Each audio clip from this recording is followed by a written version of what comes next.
of 9/11, 22 years after the deadliest terror attacks on U.S. soil, relatives read aloud the names of nearly 3,000 people who were killed in the al-Qaeda attacks.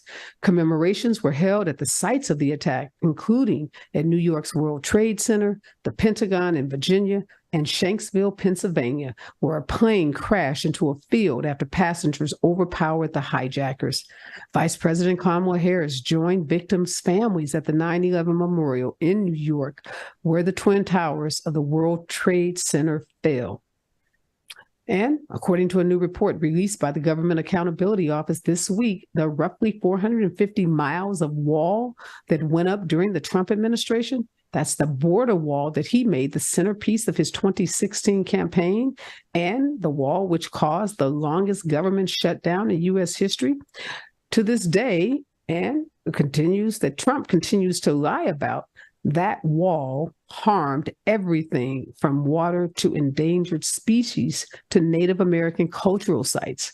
Monument Hill, for example, a memorial in Arizona used for religious ceremonies that remains important to a number of indigenous communities, was irreparably damaged when contractors used explosives to clear the way for expanding an existing patrol road. California Governor Gavin Newsom said he would pick a caretaker, not Congresswoman Barbara Lee, to fill a vacant seat that may become vacant if Senator Dianne Feinstein decides to retire. The California governor argued it would be unfair to the other candidates running if he selected Representative Lee to serve in the U.S. Senate. Lee trails by double digits her opponents, Congress members Adam Schiff and Katie Porter. Well, the Food and Drug Administration has approved a new round of COVID boosters. The boosters will arrive alongside the seasonal flu vaccine and shots to protect infants and older adults from RSV, which is a potentially lethal respiratory virus. The Centers for Disease Control and Prevention is expected to follow up tomorrow with an advisory meeting to discuss who should get the new shots that will be offered by Pfizer and Moderna. Democrats on the House Oversight Committee are preparing for an active defense of President Joe Biden as their Republican counterparts continue to aggressively pursue evidence to support a potential impeachment inquiry. House Republicans, led by Speaker Kevin McCarthy, continue to signal their belief that the investigations from the House Oversight, Ways and Means, and Judicial Committees have collected enough information to launch a formal impeachment inquiry. Democrats are ready to counter that narrative with a vigorous response operation already underway. And Donald Trump is conjuring his most foreboding vision yet of a possible second term, telling supporters in language resonant of the run-up to the January 6th mob attack on the U.S. Capitol that they need to fight like hell or they will lose their country. The rhetorical escalation from the 4 times indicted ex-president came at a rally in South Dakota on Friday night, where he accused his possible 2024 opponent, President Joe Biden, of ordering his indictment on 91 charges across 4 criminal cases as a form of election interference. You are watching and listening to Areva Martin in real time, and I'm your host, Areva Martin, and this is your one-stop destination for today's trending news, expert analysis, and my unfiltered opinions. This is hour 2 of the show, and this is the hour where we go deep and we dig behind the headlines on some of the biggest stories of the day. These are stories with big headlines and stories that have a big impact.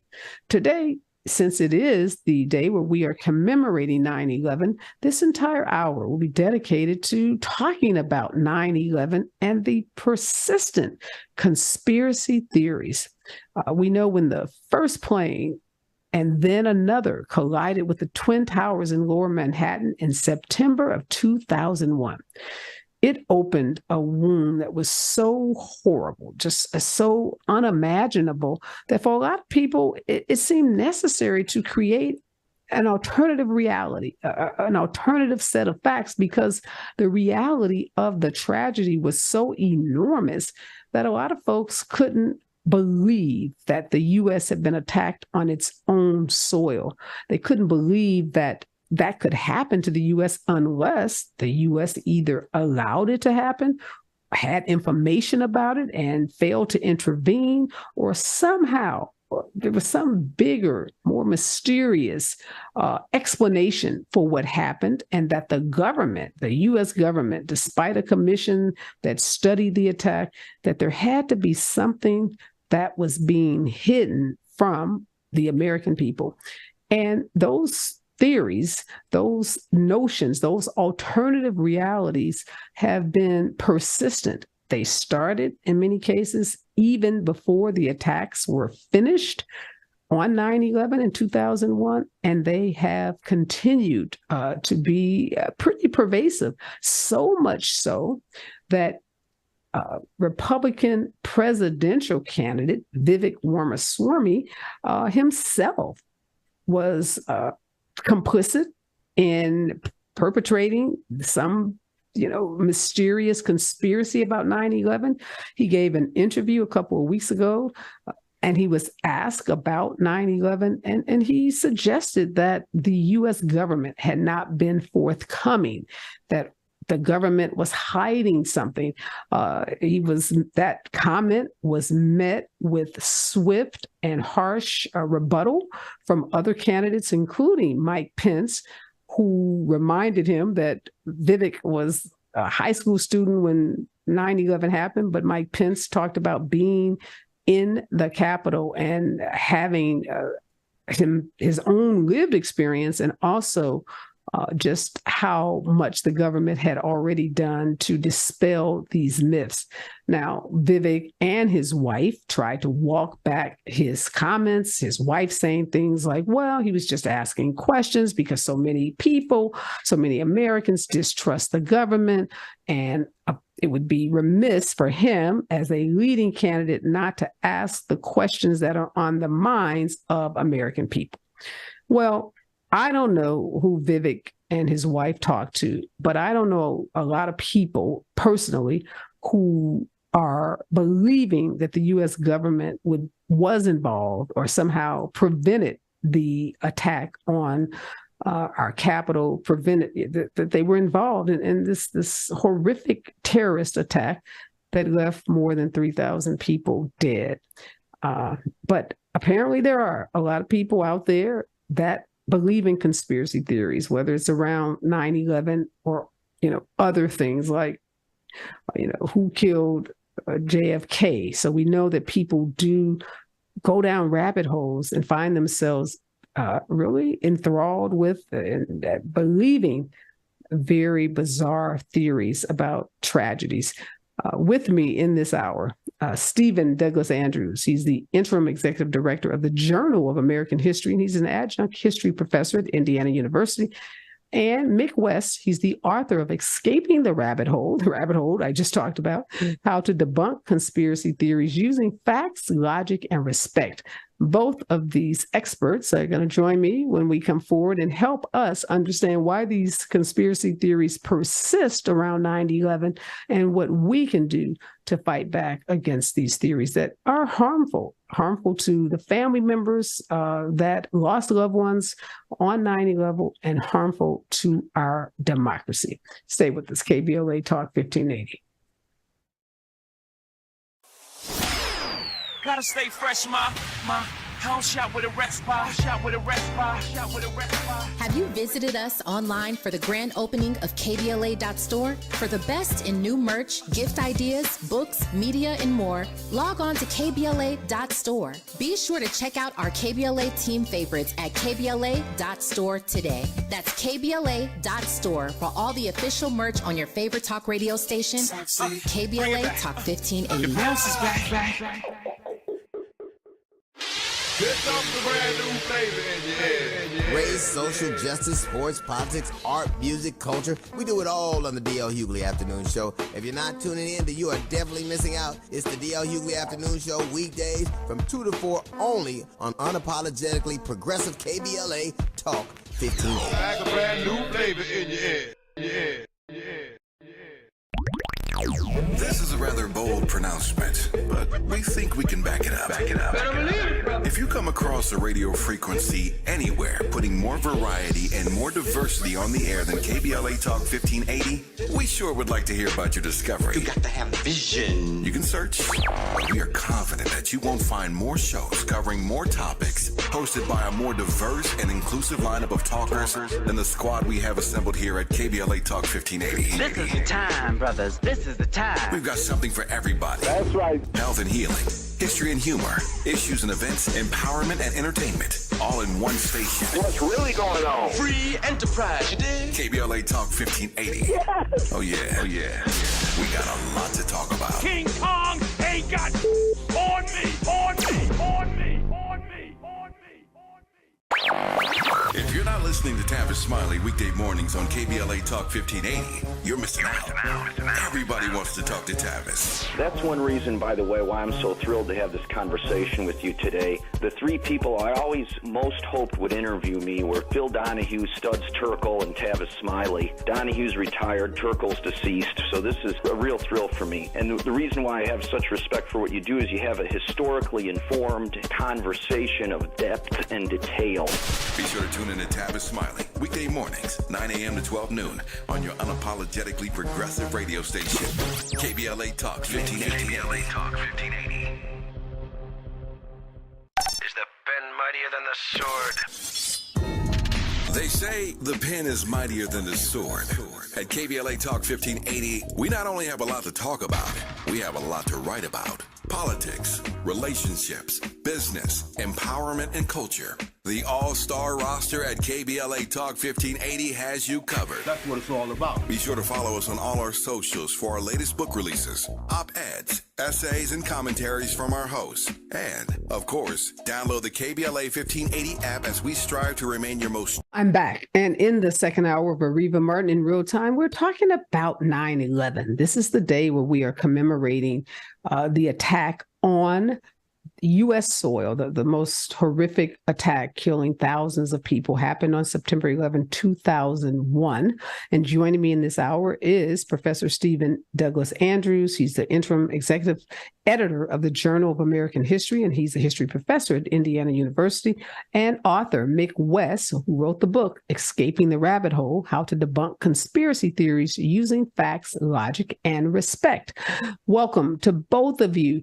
Professor Andrews, I want to start with you. I articulated some of the conspiracy theories we often hear around 9/11, that the U.S. government was involved, that they had information about it in advance, and they failed to intervene, and that there is all of this information out there about the attack, but it's not been honestly and accurately shared.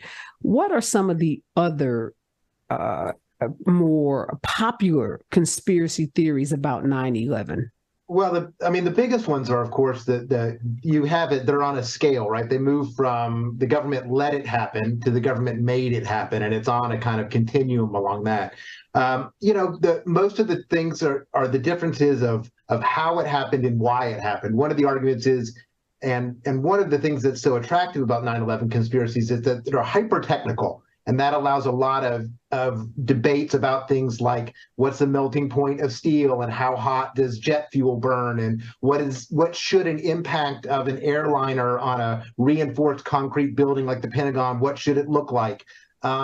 Most of the conspiracies, and they range, and this is one of the things that's about conspiracies, is that they tend to range from fairly banal, understandable ways that they could have happened, and they move to the metaphorical, right? So and almost in the magical. So in 9/11, on one end you have, the government allowed it to happen, knew it was going to happen. Then a few steps up are that the building was not brought down by planes, but was brought down because it was loaded with explosives and was a controlled demolition. To some really esoteric kind of theories that there were no planes, it was all holograms, it was completely faked, there were no bodies. And so you have a full range of those kinds of theories of what could have happened. And they tend to circle around some of the technical ideas, and this is some of the arguments about, really kind of engineering questions. If you look at the engineers for 9/11 Truth, which is one of the people who were pushing some of these alternative theories, and it wasn't the real story wasn't true, they center around things like technical questions of the tensile strength of steel and those kinds of things. And then as you get further in kind of the darker reaches of these conspiracies, they can get very, very strange and almost magical in the way that they're explained. So, Mick, you've written a whole book about this. Why 9/11, though? Why has it attracted the theories that Professor Andrews just articulated? And why are those theories still so prevalent today, 2 decades later? Well, the main reason is the scale of what we're talking about. This was one of the biggest events in American history, and it was something that was completely unexpected and something that seemed at the time completely inexplicable. It came out of nowhere. We had no idea what was going on. Everybody's lives were completely shook up on that day. I'm sure we all remember how we felt that day. It was a bizarre experience. And the things that we were seeing on TV were completely beyond our comprehension. Planes flying into buildings, buildings collapsing, and then reports about planes flying into the Pentagon and planes crashing in other fields. So the very nature of the magnitude of the events is what actually creates conspiracy theories. Every time you get a big event, like the assassination of a president, when JFK was assassinated, you're naturally going to get conspiracy theories, no matter what actually happened, and no matter what the evidence is. There's always going to be people who will think, oh, this couldn't have happened the way the government is telling me, and it couldn't have happened the way that I saw it. With 9/11, you get people very suspicious about the way the buildings fell down. And that's because, as you remember, when the buildings collapsed, it was this really bizarre and spectacular way of collapsing, where they kind of almost seemed to explode from the top and went boom, boom, boom all the way down. It looked to the untrained eye like it might have been explosives, and other buildings on that day collapsed. There was another building called Building 7, about which there are many conspiracy theories, and people saw that collapse and they thought it looked like controlled demolition. Then there's the Pentagon, the attack on the Pentagon. People think the Pentagon is the building which houses our armed forces. It has to be one of the most heavily defended buildings in the country. How could they possibly attack it with just a regular plane? So you get this sense of disproportionality. Something really, really big has happened, and the explanations that were given by the government seem to conspiracy theorists not to be proportionate. And so they go seeking other explanations, and often they try to seek the explanations that best fit their worldview. And often they're already very suspicious of the government, so they pick an explanation which has the government as the villain. So we know, Professor Andrews, that it's easy sometimes to dismiss conspiracy theorists, i.e. the people who believe in conspiracy, as being kind of quacky or unlearned. But we see, like in the case of Vivek Ramaswamy, this is a Yale law school graduate. This is a guy who has what some would say, the best. He's been educated by some of the best universities in this country. So he is no dummy. But even he, someone with his level of education, has engaged in this kind of, rhetoric conversation about 9/11 and this theory that somehow the government knew more, is not sharing more. So what draws someone like a Ramaswamy, very educated individual, I would call him well-read, learned, to conspiracy theories? Well, I mean, I think, I've been writing about this since 2011, and Mick may have had the same kind of experience, which was there used to be a time where we had to make the argument that conspiracies were really out there and justify that actually people believed in them. And what has happened in the last 5 or 6 years has been bad for the country, but has been really good for researching conspiracy theories. And one of the things you come away with, which is really surprising, is that education does not have as much of an effect on this as you would think. The numbers are slightly higher for strong conspiracy belief for people who didn't graduate high school or graduated high school, but the numbers for people with graduate degrees are very high, 40, 42 more. This conspiracy theories is how Americans do politics in many cases. Conspiracy theories are not that unusual. Many people have some, and it's really the question is not whether someone has a conspiracy theory about something, but how big a role it plays in their life, how big it commands over how their personality works and what they do with their life choices. A lot of education doesn't surprise, because a lot of the things that attract people to conspiracy theories are things like the feeling of being right about something. That sense that you know the real truth, you've seen behind that. And that isn't only to, to people who don't have an education. That's very seductive to people, of seeing what is really happening. That pleasure of being, figuring something out and having that inside knowledge. Conspiracy theories can give people a lot of sense of purpose, that if your job is, perfectly acceptable middle-class job that doesn't seem all that interesting or dynamic, if you come home and get on the internet and you're part of a worldwide society chasing down pedophiles, that can feel like you're part of something really important. And, you see with Q and some of these conspiracies, this kind of sense that conspiracy theorists are warriors for truth, fighting against the big guy to determine what reality is really like, can be extremely seductive. And when you add in a distrust of government, a kind of longstanding, going back to the 18th century American distrust of experts, you really do have a table set for this being deeply seductive to people really regardless of their class or their economic status, or their educational status. It's not as surprising. And among the ranks, and Mick runs a website that debunks a lot of these. And my guess is he's interacting with people all the time who have advanced degrees. I mean, the engineers for 9/11 Truth are all, in most cases, very smart people. That's not really a measure whether someone's going to be attracted or believe in a conspiracy theory. Okay, so no correlation between level of education and propensity to believe in conspiracy theories. Well, I wouldn't say that there is none, but it's not the question can't be, or probably shouldn't be, wow, this person went to Harvard, they're really smart, how can they believe in conspiracy theories? So there are some correlations, but the numbers aren't as stark as you would think. Well, and I guess, it doesn't matter if it's Harvard or Stanford or UCLA, but the point is, I would think to believe in a conspiracy theory, you have to suspend your, logic, obviously, and suspend a lot of what you've been taught about the way things work, whether that's the way buildings work, that's the way airplanes work, or, that's history. So that's why I guess I thought there would be a greater correlation, because if you've been in a classroom, a graduate's classroom, and you learned, certain theories, you have to suspense with what you've learned in order to now believe in, say, QAnon, or, that Obama's a pedophile. Like, give you an example. There's a guy now on television that says he had sex with Obama and that Obama's a gay guy, or, some ridiculous stuff.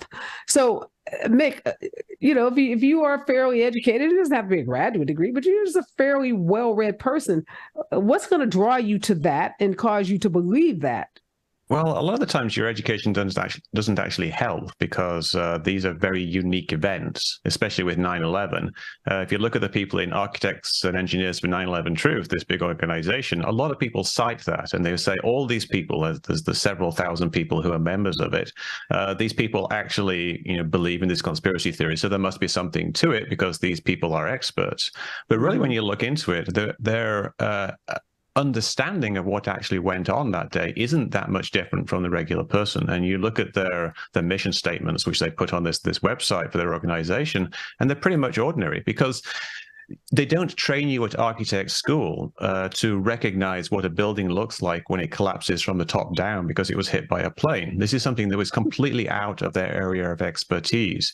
But the thing is, they don't realize that. They think that because they are engineers or because they are architects, then they have this knowledge of the way the world works. And if they themselves think that there's something to it, then they believe their own expertise. And so it kind of works both ways. Other people believe it because of them, and they believe it themselves. They can't figure out how this might have happened, so they think that I must be right. I found that conspiracy theories come from all walks of life and all levels of education. And yes, there is something of a correlation with education. The better educated you are, there's a bit less likely to fall for conspiracy theories. But I've seen people with PhDs who believe in weird conspiracy theories like chemtrails. I've been highly educated people who believe that the earth is flat. It's not really so much that they're suspending their rational thinking. It's just they've kind of directed it in another way. They have a different set of information that they think is correct, and they're using their brain and their logic on this particular set of information, which just, it isn't right, and they've made a few wrong turns. They've ended up in a rabbit hole, and it can be quite difficult to extricate people from that rabbit hole. Yeah, and so, Professor, are we seeing a rise in the number of people that believe in conspiracy theories, or is that hard to track? Well, so a really good study came out. A professor named Usinski, who's at University of Miami, just did a really interesting study looking to see whether the rates of conspiracy belief have gone up in the last. He looked at questionnaires that looked at conspiracy theories at one point and looked at them now, and sometimes the gap was 30 years, sometimes it's 5 years. And what they found was there is not an increase. Now, that doesn't mean that the internet hasn't tremendously changed the way conspiracy theories work, and that even if the absolute number isn't changing, how conspiracy beliefs are operating in people's lives, how these are building communities, and how they're kind of hermetically sealed from hearing from outside views is changing the way conspiracies are working. But the absolute numbers don't seem to be changing as much as I think most people think they are, because most questionnaires, if you ask people, think that conspiracies are massively growing out of control. I think they're changing, but the absolute number doesn't seem to be increasing that much. And maybe there's a greater awareness, as you said, because of the internet. So folks are able to see these communities that are growing, and it looks like there are more of them because they're more visible than perhaps they were before we were all glued to our screens. When we come forward, I want to talk about how do you debunk some of these theories, and what do you say to people who have bought into some of these bizarre theories, whether it's around 9/11 or the president, assassination of the president, because some of these theories are very, very harmful. When we come forward, KBLA Talk 1580. Follow the leader. KBLA Talk 1580. Follow the leader. Be sure to follow us on Instagram at KBLA 1580. Follow the leader. Are you ready? The station leading the way with exclusive interviews, Follow the leader. stimulating conversation, and intellectual discourse that empowers, enlightens, and informs. Follow the leader. Follow the leader at KBLA 1580. We've got a lot to talk about. Keep following the leader. Follow the leader. Follow the leader. Follow the leader. Follow the leader. Follow the leader. Gotta stay fresh, my. House shot with a rest bar. Shot with a rest bar. Shot with a rest bar. Have you visited us online for the grand opening of KBLA.store? For the best in new merch, gift ideas, books, media, and more, log on to KBLA.store. Be sure to check out our KBLA team favorites at KBLA.store today. That's KBLA.store for all the official merch on your favorite talk radio station, KBLA Talk 1580. The bounce is back.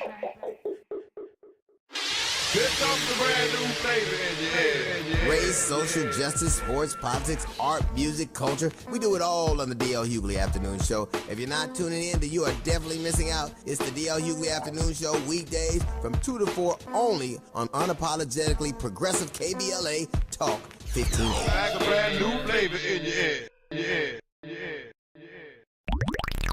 This is a rather bold pronouncement, but we think we can back it up.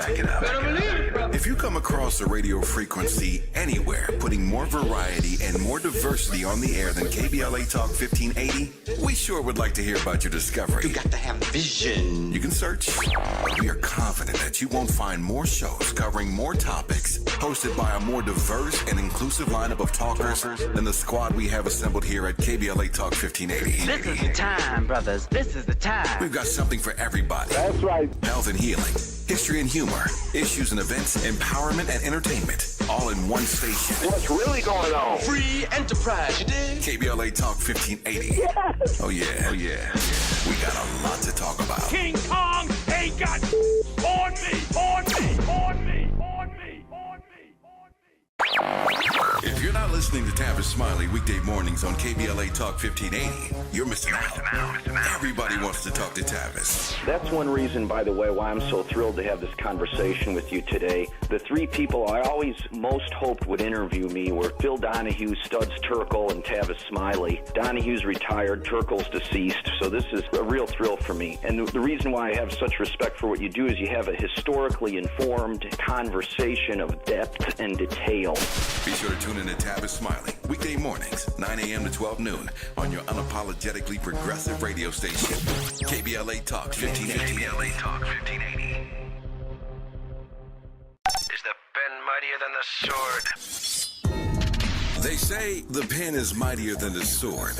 At KBLA Talk 1580, we not only have a lot to talk about, we have a lot to write about. Politics, relationships, business, empowerment, and culture. The all-star roster at KBLA Talk 1580 has you covered. That's what it's all about. Be sure to follow us on all our socials for our latest book releases, op-eds, essays, and commentaries from our hosts. And, of course, download the KBLA 1580 app as we strive to remain your most trusted, credible, and reliable source for the issues you care about. This is unapologetically progressive. KBLA Talk 1580. What up, baby?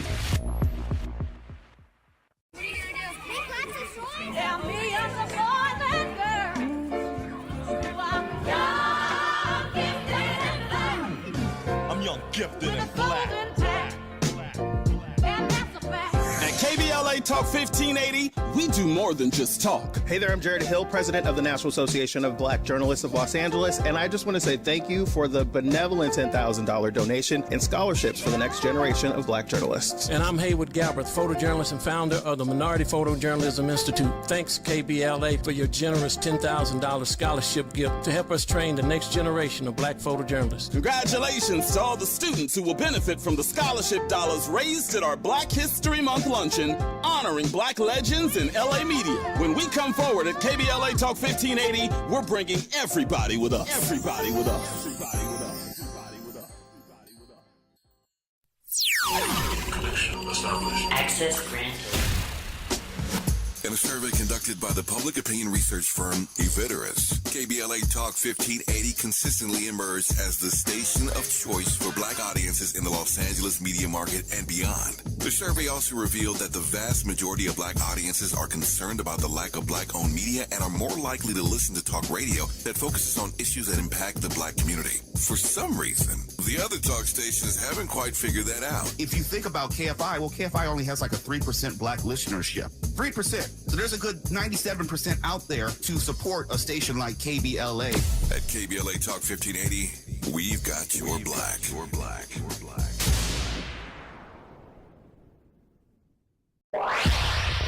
Follow the leader. KBLA Talk 1580. Follow the leader.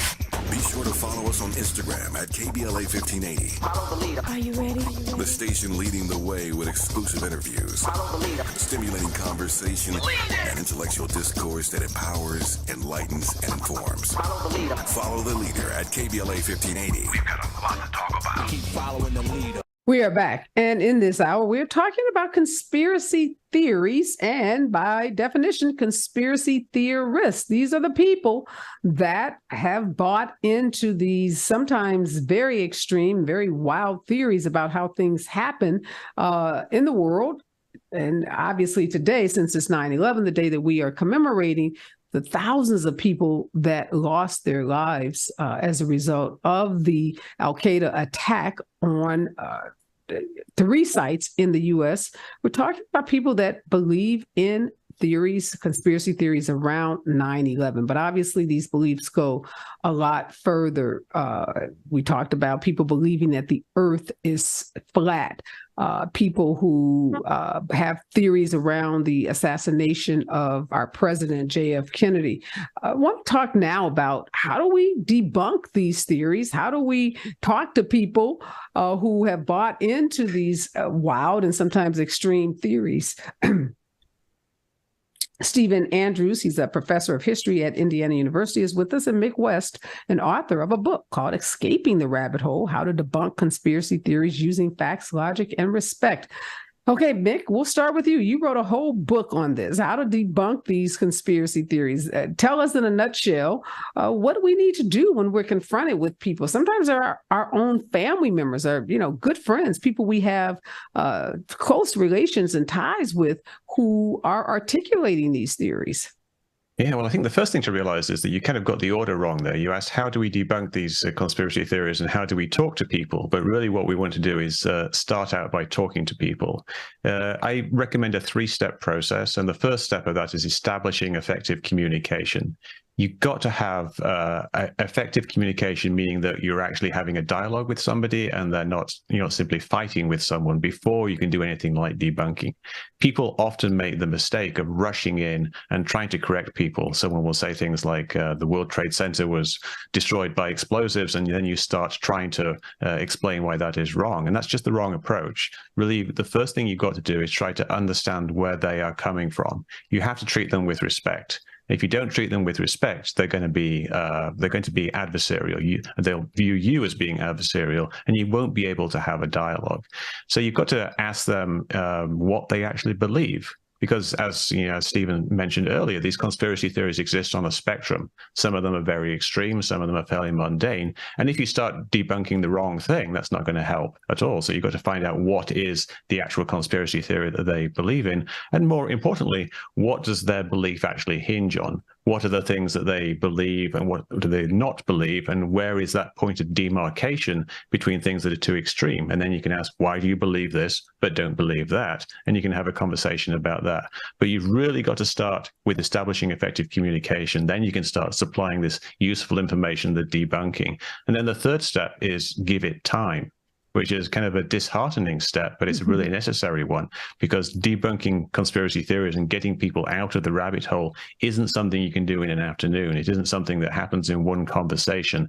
It's something that takes a long time with people, sometimes weeks, sometimes months, sometimes even years. Well, sometimes, Professor Andrews, you don't have that much time. You might be teaching a course, or you're going to have a student in your class maybe for 2 months or 3 months max. And if you have a student that comes into your class, you're a history teacher, so you're teaching about, the facts of these big historic moments, including 9/11. What do you do when you have a student that has this alternative theory, they bought into it, maybe they're part of one of these online communities? So I've been actually working with the 9/11 Museum on how do you teach 9/11 and how do you talk to students about 9/11. I think it's really hard in a classroom setting. It's particularly hard because you're on a clock. You only have so much time, and as Mick knows better than anybody, having these conversations takes a lot of time. Like trying to have it in a classroom setting, I mean, your class period would be completely gone. I think that one of the things that have been helpful for me in dealing, in talking to people as I've done some work on this, is also one of the tough things that you have to get out the way you got in. And many of the people who are involved in conspiracy beliefs didn't get in from a factual basis. So facts are only going to get them so far. Some people have a factual incorrect idea, and they can get new facts that will replace that idea and leave. But one of the things that's been really tough is that it's not so much always understanding what a belief is, but what that belief does. And in many cases, what it does is it gives people a sense of ego, it gives people a sense of community, it gives people a sense of superiority or a sense of security or an identity. And so unraveling people who are, particularly in the kind of online world, like there used to be a time probably in the 70s or 80s, if someone was into JFK or one of these conspiracies, they were largely the only person they knew or a small group of people that might believe that. But now there are people who every night they're deeply engaged in a community in which even if they begin to have factual questions about it, that community fills a big part of their identity or their life, or they've driven members of their family away by being into conspiracies, and getting out now and deciding that they weren't can be really traumatic. And so recognizing that it's not just the factual thing they believe, but what that belief now is serving in their life, the kind of community it's building, the identity. There's people who take deep comfort in something like Q because Q for them is massively optimistic. Good people will be exalted, bad people will be punished. Trump will be back, the world will be clean, and now we'll have a world that we'll be in control of. And convincing them that they're factually wrong about it doesn't undo all of those emotional connections to this story that they really desperately want to be true and may have even built their lives around. And that's a very complicated process. Yeah. So what you just described, Professor Andrews, is somebody that's really deep down that rabbit hole. Right. They've defined, they have redefined who they are based on these theories, and giving it up, even if they no longer believe in it, could be traumatic, because it could mean giving up an identity or giving up a position of status in a particular community. And I, as you're saying that, I'm thinking about a couple of people I'm friends with on Facebook. And a couple of these people, I think, they fit your definition exactly. They are people who've gotten a lot of attention on Facebook because of certain theories that they've espoused.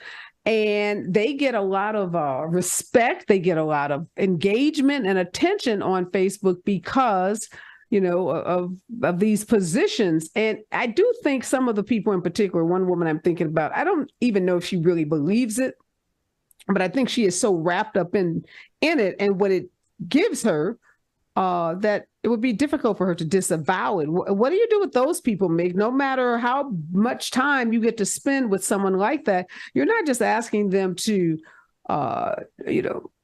accept logic and facts. You're really asking them to now give up some identity that perhaps brings them stature. Yeah, very much so. But I think one of the lessons I took from the research in my book is that no matter how deep someone is in, they can get out again. One of the guys I interviewed was called Steve, and he was a 9/11 conspiracy theorist. And he talked about how he went to these 9/11 conspiracy groups, and he really enjoyed it. It became this huge part of his life. He would go there, and he described it. It was kind of a little insulting, but he described it as having hot chicks sitting at his feet listening to every word he said, because he became kind of the guru of the group, and he was able to ramble on about 9/11 conspiracy theories and how people look up to him. And so he really enjoyed that. This became his entire life, his entire social life. But he did eventually get out, and this is a key point. People do eventually get out. A lot of it is they eventually get older and they get more perspective, but it does eventually hinge upon usually some kind of factual thing. There's usually one trigger thing. They realize they were wrong about one thing. And if they are in a mental place where they allow themselves to accept that and to consider the implications of that, then that thing can pivot and they can actually get out of the conspiracy theory. So the factual debunking of things, even though by itself it's not going to work, it needs to be there. You need to have all these explanations for the questions, and there are lots of resources available now for people who want to do this. There's lots of older sites that because 9/11 itself, everything was debunked essentially over 10 years ago, and you can find the answers to every single question about 9/11 was answers over 10 years ago. But sometimes it's very difficult to find. And I think something that's very exciting now, development in this type of thing, is artificial intelligence. Chatbots are very good at knowing everything, basically. Mm-hmm. So you can ask a chatbot, something like ChatGPT in artificial intelligence, to explain something that you don't understand. And if your friend has a particular theory that they don't understand, why didn't the planes bounce off the buildings, you can ask ChatGPT to explain it to them, and you can get them to chat with this AI. So I think there's a very interesting and important new set of tools that are being developed for basically explaining conspiracy theories to conspiracy theorists in a way that will help them get out of it. Yeah, I'm encouraged by that. But again, the people I'm thinking about, they already know. They've already done the research. I think they fundamentally are like Steve at the beginning, when they were getting so much power and so much ego boost from being the leader of a particular conspiracy, despite having the real facts at their disposal. When we come forward, Professor Andrews, you told us that there's not been a big growth in the number of conspiracy theories. I want to talk about, are we seeing a decline because of things like artificial intelligence or groups that are working to counter some of these conspiracies? Stay with us, KBLA Talk 1580. This is a rather bold pronouncement, but we think we can back it up. If If you come across a radio frequency anywhere putting more variety and more diversity on the air than KBLA Talk 1580, we sure would like to hear about your discovery. You got to have vision. You can search, but we are confident that you won't find more shows covering more topics, hosted by a more diverse and inclusive lineup of talkers than the squad we have assembled here at KBLA Talk 1580. This is the time, brothers. This is the time. We've got something for everybody. That's right. Health and healing, history and humor, issues and events, empowerment and entertainment, all in one station. What's really going on? Free enterprise, you dig? KBLA Talk 1580. Yes. Oh yeah. We got a lot to talk about. King Kong ain't got on me. If you're not listening to Tavis Smiley weekday mornings on KBLA Talk 1580, you're missing out. Everybody wants to talk to Tavis. That's one reason, by the way, why I'm so thrilled to have this conversation with you today. The three people I always most hoped would interview me were Phil Donahue, Studs Terkel, and Tavis Smiley. Donahue's retired, Terkel's deceased, so this is a real thrill for me. And the reason why I have such respect for what you do is you have a historically informed conversation of depth and detail. Be sure to tune in to Tavis Smiley weekday mornings, 9 a.m. to 12 noon on your unapologetically progressive radio station, KBLA Talk 1580. KBLA Talk 1580. Is the pen mightier than the sword? They say the pen is mightier than the sword. At KBLA Talk 1580, we not only have a lot to talk about, we have a lot to write about. Politics, relationships, business, empowerment, and culture. The all-star roster at KBLA Talk 1580 has you covered. That's what it's all about. Be sure to follow us on all our socials for our latest book releases, op-eds, essays, and commentaries from our hosts. And, of course, download the KBLA 1580 app as we strive to remain your most trusted, credible, and reliable source for the issues you care about. This is unapologetically progressive. KBLA Talk 1580. What up, baby?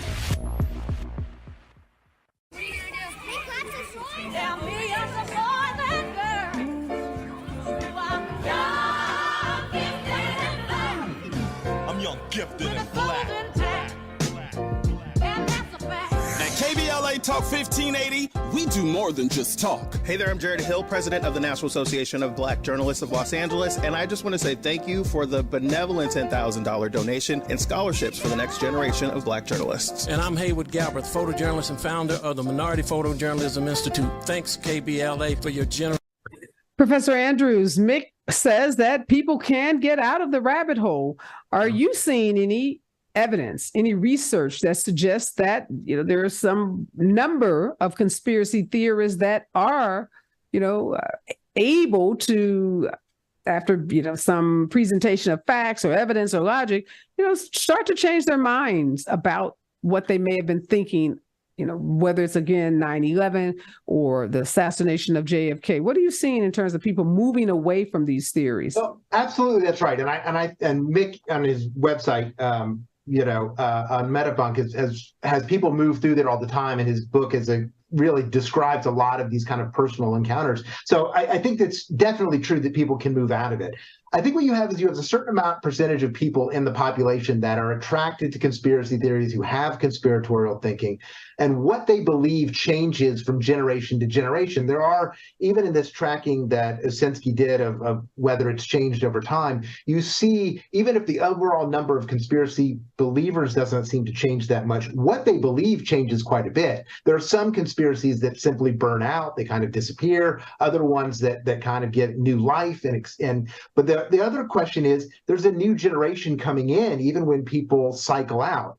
And, one of the things that if you look at the history of conspiracy theory communities and the history of the various movements over a long time, they've really changed. I mean, if you were a conspiracy theorist in the 70s or 80s, you might subscribe to a newsletter. If you were in the 80s or 90s, you'd listen to Art Bell on the weekends, or late night. But there wasn't a whole lot to do. But that's really changed. There's kind of a growth, and I don't think we quite understand, and I'd love to know if Mick has thoughts on this, is there's kind of a conspiracy complex that's emerging, in which there are businesses that sell merch. There are now YouTube channels that need eyes. There are people selling, all the food supplies for preppers. There's a lot of people now of engaged in this economy. And there's an economy around conspiracy belief that one brings people in, sells them, monetizes them, has their own interest in keeping them engaged, not letting them kind of rotate out. But also on the other side, it brings people in, it doesn't want to let them go, and it's kind of marketing to them, keeping people in a movement that they otherwise might come out. And the final thing is it gives people lots of things to do. And if you were into JFK in 1978, what would you do with that? You might read a couple books. You might bore your relatives. You weren't going to be connected with people across the globe. And you weren't going to be buying merchandise or going to a conference or subscribing to a YouTube channel. My producer just reminded me, Alex Jones, built his whole brand and fortune on conspiracy theory. So you talked about monetizing, Professor Andrews. I do want to ask you this question. Is the big lie that Donald Trump has pushed about the election, when people buy into that, is that the same kind of conspiracy theories we're talking about when we talk about 9/11? Because that's a whole community that has evolved, that has been moved to action, i.e., the Capitol attack on January 6th. And one of the Proud Boys who was just sentenced because of his January 6th conduct or criminal conduct says that he regrets that he bought into the big lie and that it ruined his life and that he was going to be done with politics. Whereas another one, as he was being held off to jail, raised his fist to basically say, Donald Trump and the big lie forever. So is there any distinction between that lie and the 9/11 conspiracy theories? I think they're different in content, but they have some of the same beliefs at the core, right? Which is that there's a corrupt system that's controlling everything. And part of the appeal of Donald Trump was, again, that drain the swamp. I'm going to go in there and I'm going to change this thing. But you brought up another great angle, which is along with a kind of conspiracy business, a kind of industry, there's also a complete change with what happened with a kind of populist like Trump, which is politicians engaging in conspiracy thinking in a way that simply mainstream parties would have not engaged with. And in fact, the Republicans worked really hard to get, say, the John Birch Society out of the Republican Party in the 1960s and 70s. They kind of, there was an engagement with them for a while, but they kind of decided they needed to not do that. And if you think about what John McCain said when a woman at a town hall said, Obama's a Muslim, and he said, no, that's not true. That was the kind of stance which was, if we engage with these people, it'll burn us. And I think that that certainly that's not the engagement now. So there's an encouragement here on that side that gives conspiracy theories and conspiracy believers a higher profile and what feels like friends in high places, which is really new. And you would not have seen when, Jim Garrison is trying to prove that the Warren Commission was wrong about JFK. And so does that make it more difficult, Mick, when you do have people in high places, high profiles, high positions, i.e. President of the United States, folks like Alex Jones, who has, a huge megaphone, huge social media platform, millions of subscribers?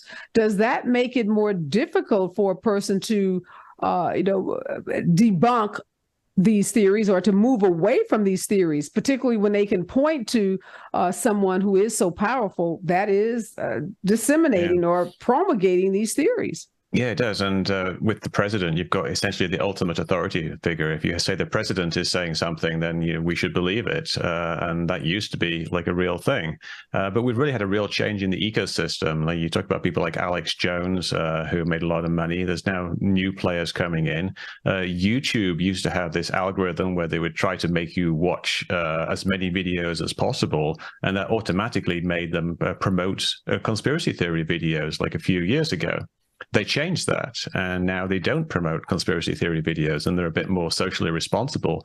But that simply opened up the floodgates for other providers of online videos like Rumble. And so you've seen a move away from traditional social media like Facebook and Twitter and YouTube to sites like Gab and Truth Social and Rumble because they're more accepted there. And so you've got those platforms now that are exploiting this financial incentive and basically brainwashing people into believing in conspiracy theories, and it's a big problem. Yeah, and Professor, I'm thinking about some of the white supremacists that have, attacked African American communities, like Jacksonville, Florida, the Dollar General. That shooter, that killer who tracked down those Black folks in this town said a lot of what he believed about Black people, he learned on the internet. He was radicalized, same as the shooter in Buffalo. So and so back to your point, in the 70s, if you had a belief about JFK, would you act on that? Today, these people that get into these rabbit holes and buy into these conspiracy theories, not only are they supporting financially an economy, many of them are driven to these criminal acts, whether it's January 6th or Dollar General in Jacksonville, Florida. So are these conspiracy theorists now more dangerous than they were 10, 20 years ago? Well, anti-Semitism and racism and white supremacy is nothing new in the U.S., right? So it's not as if these things weren't there. And there were Aryan nations groups in the 1970s, the 1980s that were violent, and they did exist. But now it's just can be proliferating so much quicker, and that so many conspiracies, when you scratch on them a little bit, there's anti-Semitism underneath. I mean, that some of the arguments about Q go right to theories of blood libel that you've seen before. So these are, and what you just have is it's a numbers game, right? If there's so many people that are going to be exposed to these things that will act violently, if more people are seeing it in more ways and confronting it in new ways, in videos and other ways, then you're gonna have more violence. I don't know, it's not necessarily one-to-one, but certainly people who are predisposed to that are going to find those kinds of triggers if there are a wider, deeper communities pushing that kind of information. All right, Mick, we're almost out of time. Give us, your 30-second summation of what we should do when we confront a conspiracy theorist, particularly one that we think could be dangerous. I think the best thing to do is try to talk them out of it, essentially. But to do that, you've got to actually have a conversation with them. You've got to try to understand what they actually believe and why they believe it.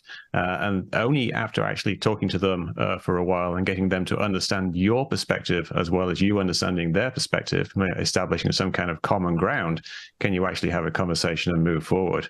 But if you think someone's actually genuinely dangerous, then you should go to the police. But if you're just trying to talk somebody out of a dangerous looking rabbit hole, this is something that can be done. You don't give up, don't get frustrated and start fighting them. Try to work with them, and eventually you can get them out of the rabbit hole. All right, positive note to end on. We are out of time. Thank you so much, Mick West. Again, his book is Escaping the Rabbit Hole: How to Debunk Conspiracy Theories Using Facts, Logic, and Respect. And thank you, Professor Stephen Douglas, who is an American history professor at Indiana University. Lots more on this subject, clearly, because these theories aren't going anywhere.